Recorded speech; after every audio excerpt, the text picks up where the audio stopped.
सन 1979 से 80 की बात है। मेरे पिताजी प्राइमरी स्कूल में अध्यापक थे। एक दिन रविवार को वे घर के पास ही बगीचे में काम कर रहे थे कि अचानक उनके पेट में भयंकर दर्द हुआ।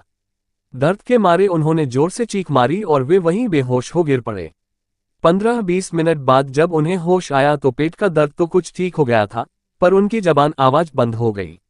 ये देखकर सब हक्का बक्का रह गए। पिताजी लिखकर और इशारे से अपनी बात समझाने लगे। पिताजी की ये दशा देख सारा परिवार अजीब उलझन में फंस गया। समझ में नहीं आ रहा था कि करे तो क्या करे। जिसने भी यह खबर सुनी वही हमारे घर की ओर आने लगा। देर रात तक आने जाने वालों का तांता लगा रहा। हम सभी भगवान से प्रार्थना करने लगे कि हे भगवान, हमारे पिताजी की जबान वापस लौटा दो। अंत में हमारे फूफाजी ने माताजी से कहा कि रुपयों का इंतजाम करना चाहिए, हो सकता है इनका ऑपरेशन करवाना पड़े।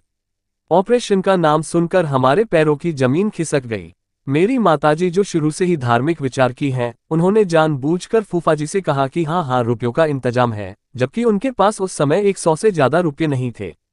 जब सभी लोग चले गए तब मेरी माताजी ने हम लोगों से कहा कि तुम लोग चिंता न करो, सो जाओ और मैं श्री हनुमान जी की आराधना करूंगी। इसके बाद मेरी माताजी एक कटोरी में गंगाजल लेकर पिताजी के पास बैठ गईं और हनुमान जी के संकटमोचन का पाठ करने लगीं। वे हर पाठ के बाद एक चम्मच गंगा जल पिताजी को पिलाती रहीं। 11 पाठ करने के बाद जब 12वां पाठ कर रही थी तो उनके कानों में राम राम के शब्द सुनाई दिए, पर जब उन्हें ध्यानपूर्वक सुना तो पिताजी धीरे धीरे राम राम बोल रहे थे।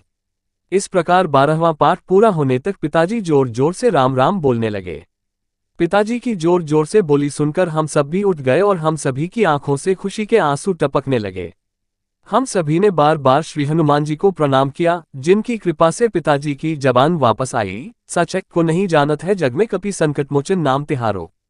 आई थिंक कि यह सच्ची कहानी आपको अच्छी लगी होगी। यदि अच्छी लगी है तो हमारे चैनल को लाइक कमेंट सब्सक्राइब करें। मिलते हैं ऐसी ही एक सत्य और रोचक घटना के साथ नेक्स्ट अगले वीडियो में। तब तक के लिए जय श्री राम।